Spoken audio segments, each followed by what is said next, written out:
You know what? I should have listened to my third stomach when it told me this was a bad idea. But no, here I was, Commander Vrock of the Galactic Enforcement Division, watching the most pathetic display I had ever witnessed in my 47 years of military service. The humans were crying. Not just one or two of them, mind you. The entire settlement was sobbing like newborn zilthic larvae who had lost their feeding tubes. Men, women, children, even their domesticated quadrupeds seemed to be leaking various fluids from their optical sensors. It was, quite frankly, disgusting. "Sir?" Lieutenant Thess approached my observation platform, her 4 eyes blinking in that nervous pattern that always made me want to demote her back to waste disposal duty. "The reconnaissance team reports that the human colony appears to be in some sort of emotional distress." Emotional distress. That was putting it mildly. I adjusted my tactical visor and zoomed in on the settlement below. Through the magnification, I could see a human female, pale skin, brown hair tied in what their species called a ponytail, sitting on the ground next to what appeared to be a smoking crater. She was holding something small and organic-looking, rocking back and forth while making those hideous wailing sounds that humans seemed so fond of. This reminded me again why High Command thought this species was worth our attention? I asked, not bothering to hide the sarcasm dripping from my vocal sacs. "According to the files, sir, they demonstrated remarkable resilience during the Kepler sector conflicts. Apparently, they have a tendency to become significantly more dangerous when emotionally compromised." Thess paused, consulting her data pad. "The report mentions something about them being terrifyingly effective when motivated by loss." I let out a sound that could generously be called laughter, but was more accurately described as the noise a dying Grex makes when someone steps on its air bladder. Terrifyingly effective. Look at them, Thess. They are literally leaking salt water from their faces. The most dangerous thing about them right now is the possibility of drowning in their own tears. Below us, more humans had gathered around the crying female. An older male with gray hair knelt beside her, placing his hand on her shoulder. His mouth was moving, but our audio sensors were too far away to pick up his words. Whatever he was saying, it only made her cry harder. "Perhaps we should establish contact, sir?" Thess suggested. "Standard protocol dictates that we should announce our presence before beginning the subjugation process." Subjugation. I turned all 4 of my eyes toward her, a gesture that had sent lesser beings fleeing in terror. Thess, I could subjugate this entire colony with a strongly worded letter and a box of tissue paper. "Look at them." And I did look. Really looked. The human settlement sprawled across approximately 50 square kilometers of what their species would probably call prime real estate. Rolling green hills, a clean water source, decent atmospheric conditions. They had built their structures low to the ground, practical but unremarkable. Nothing that screamed galactic threat or species of interest. The humans themselves were equally unimpressive. Average height by galactic standards, no natural armor, no claws, no venomous appendages. Their only notable feature seemed to be their apparent inability to regulate their emotional responses to minor setbacks. "Sir, incoming transmission from Admiral Grix aboard the flagship," Communications Officer Morp announced from his station. I sighed, a sound that came out as a whistling noise through my breathing slits. Put him through. The holographic projection of Admiral Grix materialized in front of me, his scarred carapace gleaming under the bridge lighting. He looked as pleasant as a root canal performed by a blind surgeon with anger management issues. "Commander Vrock," his voice boomed across the bridge, causing several junior officers to flinch. "Status report. Have you initiated contact with the human settlement?" "Not yet, Admiral. We are currently observing their behavior patterns. They appear to be experiencing some form of collective emotional breakdown." Grix's mandibles clicked together in what I recognized as either amusement or preparation for violence. With Grix, those two states were often indistinguishable. "Excellent. Catch them while they are vulnerable. These humans have been causing problems across 3 sectors. High Command wants them brought to heel before they spread their influence any further." I glanced back at the viewport where the humans continued their impressive demonstration of emotional instability. Admiral, with all due respect, I think High Command may have overestimated the threat level. These beings can barely handle whatever minor crisis they are currently experiencing. I doubt they could threaten a fruit stand, let alone 3 sectors. Do not underestimate them, Vrock. Grix's tone carried a warning that made my spine-equivalent tingle unpleasantly.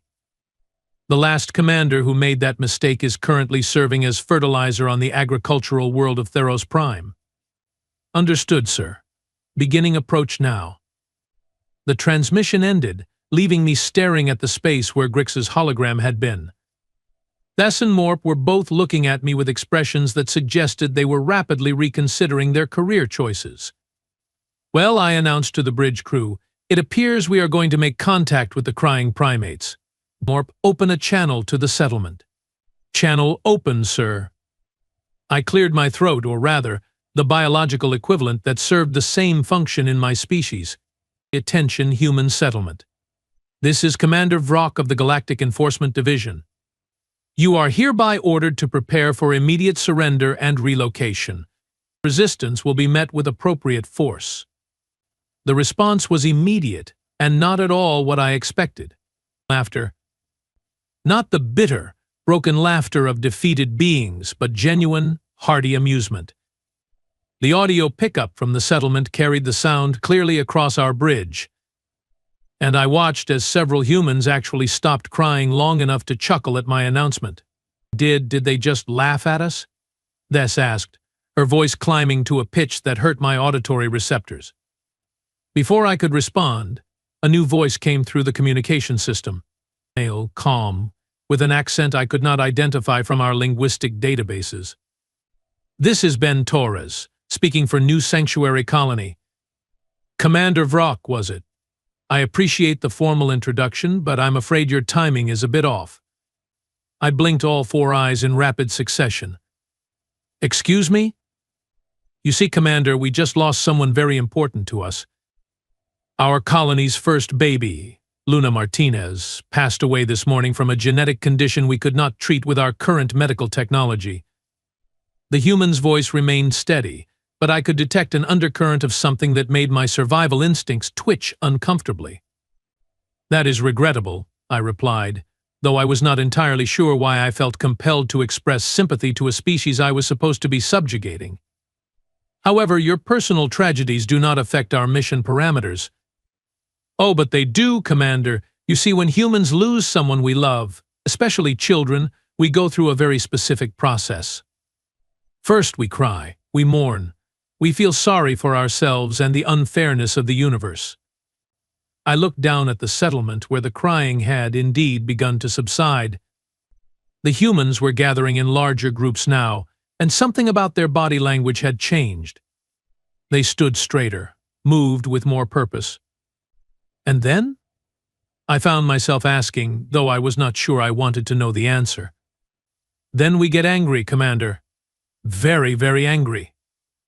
And when humans get angry about losing children, we tend to take it out on whoever happens to be convenient.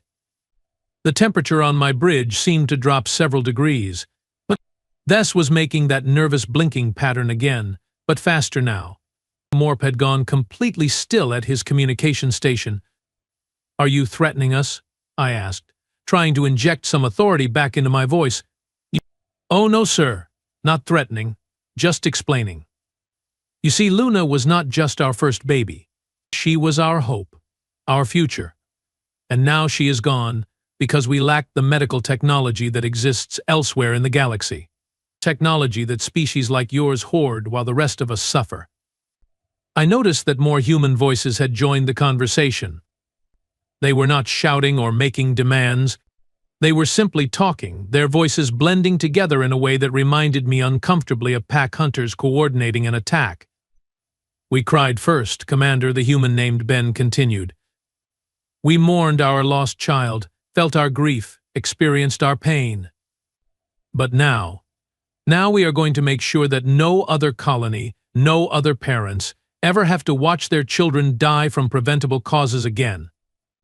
That is a noble sentiment, I said, though my mouth had gone suddenly dry. But it does not change your situation. You are outnumbered, outgunned, and completely surrounded. Are we, though? The question came from a different voice, female, younger, with a tone that could have frozen plasma in a reactor core. This is Zoe Kim, new Sanctuary Defense Coordinator. Commander, before you committed to this course of action, did you happen to scan our settlement for technological anomalies? My stomach, all three of them, suddenly felt like they were trying to digest broken glass. Morp, run a deep scan of the settlement. Full spectrum analysis. The pause that followed was the longest 30 seconds of my military career. When Morp finally spoke, his voice had the quality of someone announcing their own execution. Sir, I am detecting massive energy signatures throughout the settlement. Underground installations, concealed weapon systems, and what appears to be a fully operational military command center. The surface structures were camouflaged to hide extensive fortifications. I felt my legs give out slightly, forcing me to grip the command rail for support. How extensive? Sir, the humans have enough firepower to take out our entire fleet. Twice. The laughter that came through the communication system this time was different. It was the sound of predators who had been patient enough to let their prey walk directly into the trap. We cried first, Commander Vrock, Ben Torres said, his voice now carrying an edge that could cut through battle armor. We mourned our daughter. We felt our pain. But now we are going to make sure everyone else cries last. The next few minutes unfolded like a nightmare wrapped in a disaster and served with a side of complete military humiliation. Sir, Morp's voice cracked like an adolescent Cyrithian going through molting season. Multiple weapon locks detected. They have targeting solutions on every ship in our fleet. I stared at the tactical display where red warning symbols bloomed like flowers of doom across our formation. 14 ships. 14 of the Galactic Enforcement Division's finest vessels, each packed with enough firepower to level a small moon. All of them sitting in space like particularly expensive clay targets. How? The words squeezed out of my vocal sacs like air from a punctured bladder. How did they manage this without us detecting anything? Zoe Kim's voice drifted through the communication system with the casual tone of someone discussing the weather. Oh, that is pretty simple, actually. While you were up there congratulating yourselves on finding a colony of helpless humans, we were down here activating defense systems that have been in place for the past 18 months. 18 months. I tried to process this information while my brain attempted to crawl out through my auditory canals and find somewhere safer to hide. You see, Commander, Ben Torres continued, Luna was not our first loss. She was just the most recent. Before her, we lost Marcus Webb to a parasitic infection that any decent medical facility could have cured in minutes. Before Marcus. We lost twins Amy and Jack Sullivan to malnutrition because trade restrictions prevented us from accessing proper supplements. The humans on the surface had stopped crying entirely now. Through my tactical visor, I could see them moving with military precision, taking positions around installations that definitely had not been there during our initial scans. Or rather, installations that had been there but hidden so well that our technology could not detect them. Each loss taught us something valuable, Zoe Kim added. Each funeral made us a little angrier. Each grave we dug made us a little more determined to ensure that other colonies would never suffer the same way. Lieutenant Thess was hyperventilating, which in her species involved a whistling sound that made everyone else on the bridge want to stuff her into an airlock. Sir, what are your orders? What were my orders? My orders had been to subjugate a primitive human settlement. My orders had not covered what to do when said primitive settlement turned out to be a fully operational military installation disguised as a crying convention. Torres, I said, trying to inject some authority into my voice despite the fact that my confidence had packed its bags and moved to another galaxy. What exactly do you want? What do we want? The human sounded genuinely surprised by the question. We want our daughter back, Commander. We want Marcus and Amy and Jack and all the others. But since that is not possible, we will settle for making sure no other parent has to watch their child die from preventable causes. And how exactly do you plan to accomplish that? I asked, though I was beginning to suspect I would not like the answer. Simple, Zoe Kim replied. We are going to start by dismantling the trade restrictions and medical hoarding that keep life-saving technology away from colonies like ours. And you, Commander Vrock, are going to help us. The laughter that escaped from my breathing slits sounded like a dying animal having an allergic reaction. You expect me to commit treason against the Galactic Council? Oh, not treason, Ben Torres said, and I could hear the smile in his voice. Think of it more as a career change. You see, we have been monitoring Galactic Enforcement Division communications for quite some time now.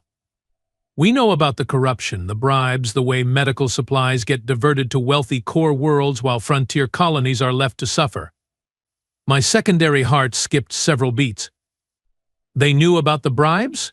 How could they possibly know about the bribes? Those were classified at the highest levels of government, encrypted with codes that would take centuries to break. We also know about your personal involvement in those diversions, Commander, Zoe continued. Admiral Grix, too. In fact, we have detailed records of exactly which shipments were redirected, when they were redirected, and who profited from those decisions. I felt my legs go completely numb. The command rail was the only thing keeping me upright at this point. That information is classified beyond your clearance level. There is no way you could have accessed those files. Commander, we are human. When we lose children, we do not just get angry. We get creative. While you have been playing your political games and lining your pockets with blood money, we have been learning, adapting, growing stronger. A new voice joined the conversation. Male, older, with an accent I could not place. This is Dr. Isaiah Stone, formerly of the Galactic Medical Research Institute. I was fired 18 months ago for refusing to participate in the medical restriction protocols that keep essential treatments away from frontier colonies. My mouth went completely dry. Dr. Isaiah Stone was a legend in the medical field. His work on genetic therapy had saved billions of lives across dozens of species. He was also supposed to be dead, killed in a transport accident 6 months ago. Surprise, Dr. Stone said cheerfully. Reports of my death were greatly exaggerated. Turns out, when you fake your own demise and join a human colony, you have plenty of time to work on projects like advanced defensive systems and communication hacking. The tactical display suddenly flickered, and new information began scrolling across the screen. Financial records, shipping manifests, private communications between high-ranking officials, all of it detailing the systematic corruption that had been bleeding medical supplies away from colonies that needed them most. Holy mother of all spawning pools, Bess whispered, staring at the data streaming across her console. Sir, they have everything. Bank transfers, shipping records, private messages between Admiral Grix and Counselor Verthen. If this information reaches the public networks, it will, Zoe Kim said matter-of-factly. Unless, of course, you would prefer to discuss alternative arrangements. I slumped against the command rail, feeling every one of my 47 years weighing on my carapace like lead blankets. What kind of arrangements? The kind where you become part of the solution instead of part of the problem, Ben Torres replied. We are not interested in destroying the Galactic Council or overthrowing governments. We just want medical supplies to reach the colonies that need them. We want trade restrictions lifted on essential technologies. We want children to stop dying from preventable causes. And if we refuse? Dr. Stone chuckled, a sound that somehow managed to be both warm and terrifying. Then we release everything we have gathered to every major news network in the galaxy. We upload it to public databases where it cannot be removed or classified. We make sure every citizen of every member species knows exactly how their tax contributions have been diverted to line the pockets of corrupt officials while children die in frontier colonies. The silence on my bridge was so complete that I could hear the life support systems cycling air through the ventilation ducts. 14 ships full of trained military personnel, and not one of them had a solution for this situation. Of course, Zoe Kim added, We would also have to defend ourselves against any retaliation. And as you have discovered, we are quite well equipped for that task. How well equipped? I asked, though I was not sure I wanted to know. Well enough to turn your entire fleet into scrap metal and space debris in approximately 47 seconds. What? Dr. Stone replied with the casual tone of someone discussing lunch plans. We have been preparing for this conversation for 18 months, Commander. Every possible scenario, every potential response, every contingency you might consider. We have planned for all of it. Morp cleared his throat, which sounded like static electricity having an argument with a broken radio. Sir, incoming transmission from Admiral Grix. Perfect. Just what this situation needed. More complications. Put him through, I said, wondering if there was any possibility that this day could get worse. Admiral Grix's hologram materialized, his scarred carapace somehow managing to look even more unpleasant than usual. Commander Vrock, explain why my tactical sensors are showing human weapon locks on our entire fleet. Admiral, the situation has become somewhat complicated. Complicated? Grix's mandibles clicked together like castanets operated by an angry musician. Vrock, you were ordered to subjugate a primitive colony. Instead, you have managed to get our entire fleet held hostage by creatures that should be barely capable of agriculture. With respect, Admiral, Ben Torres's voice cut across the communication channel, we are quite capable of agriculture. We are also capable of advanced military engineering, communication interception, and data analysis. Oh, and we have been recording this entire conversation. Grix went completely still, which in his species was usually a prelude to either deep thought or volcanic rage. Who dares to interrupt official Galactic Enforcement Division communications? The same people who have detailed records of your involvement in medical supply diversions over the past 5 years, Dr. Stone replied cheerfully, including your personal profit margins and the bank accounts where you have been hiding the proceeds. The color drained from Grix's carapace so quickly that I thought he might faint. That information is classified at the highest levels of government security. Not anymore, Zoe Kim said. We are transmitting copies to the Galactic Ethics Committee, the Interspecies Medical Board, and approximately 47 major news organizations as we speak. I watched Admiral Grix's career end in real time. His mouth opened and closed several times without producing any sound, like a fish trying to breathe air. Unless Ben Torres continued, you would prefer to discuss how we might work together to solve this problem instead of perpetuating it. Work together? Grix managed to croak. Simple proposal, Dr. Stone explained. You use your authority to authorize emergency medical supply shipments to frontier colonies. You declassify essential medical technologies and make them available to settlements that need them. You eliminate the trade restrictions that prevent colonies from accessing life-saving equipment. In exchange for what? I asked. In exchange for us not uploading the evidence of your corruption to every public database in the galaxy, Zoe Kim replied. Oh, and you get to keep your careers, your freedom, and your lives. We consider that a fairly generous offer. Thess leaned closer to my command station and whispered, Sir, legal analysis indicates that the evidence they claim to possess would result in court-martial proceedings, then criminal charges, and likely execution for treason. I heard that, Dr. Stone said. Your lieutenant is correct. The penalty for diverting medical supplies from emergency colonies is quite severe. The Galactic Council takes a dim view of officials who profit from the suffering of civilians. Admiral Grix was staring at something off-screen, probably reviewing the same legal databases that Thess had accessed. When he looked back at the communication pickup, his expression suggested that he had just swallowed a live thoracian pain beetle. Terms, he said finally. All medical supply authorization for new sanctuary colony and 47 other frontier settlements within 72 hours, Ben Torres replied immediately. The classification of genetic therapy protocols, antibiotic synthesis procedures, and emergency surgical equipment designs. Elimination of trade restrictions on medical technologies rated as essential for life support. That level of authorization requires approval from the High Council, Grix protested. Then you had better start making calls, Zoe Kim said. Because in 72 hours, if we have not received confirmation that those supplies are en route, we begin broadcasting everything we have collected to every news organization in known space. And if we comply, then you get to continue your careers with clean records and the knowledge that you helped save thousands of lives, Dr. Stone replied. We destroy the evidence files and never speak of this conversation again. I found myself staring at the humans on the surface below. They had returned to their normal activities, but something about them had changed. They moved with confidence now, with purpose. They were no longer the crying, defeated colonists we had expected to find. They planned this entire scenario, I said, more to myself than to anyone else. Of course they did, Thess replied quietly. They lost their children, mourned them, and then used that grief to fuel the most elaborate military and political operation I have ever witnessed. We cried first, Ben Torres said, as if he had heard our conversation.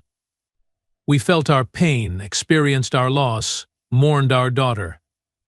But then we channeled that grief into something productive, something that would prevent other parents from suffering the same loss. And now everyone else gets to cry, Zoe Kim added. Higher-up officials, medical supply hoarders, trade restriction enforcers, all the people who have profited from the suffering of frontier colonies. Admiral Grix closed his eyes and seemed to age several years in the span of a few seconds. Terms accepted. I will begin authorization procedures immediately. Excellent. Dr. Stone sounded genuinely delighted. Commander Vrock, Admiral Grix, it has been a pleasure doing business with you. We look forward to a long and productive relationship. As the communication channel closed, I found myself laughing. Not the bitter laughter of defeat, but genuine amusement at the elegant simplicity of what the humans had accomplished. Sir? Lies asked. Are you experiencing a psychological breakdown? No, Lieutenant. I am experiencing something that I have not felt in quite some time. Respect. These humans just outmaneuvered the entire Galactic Enforcement Division using nothing but grief, determination, and superior planning. They used our own corruption against us, Morp added from his communication station, turned our greed into a weapon. I nodded, still watching the humans on the surface below. They were building something new now, constructing additional structures with the efficiency of a species that had learned to turn tragedy into triumph. They cried first, I said quietly.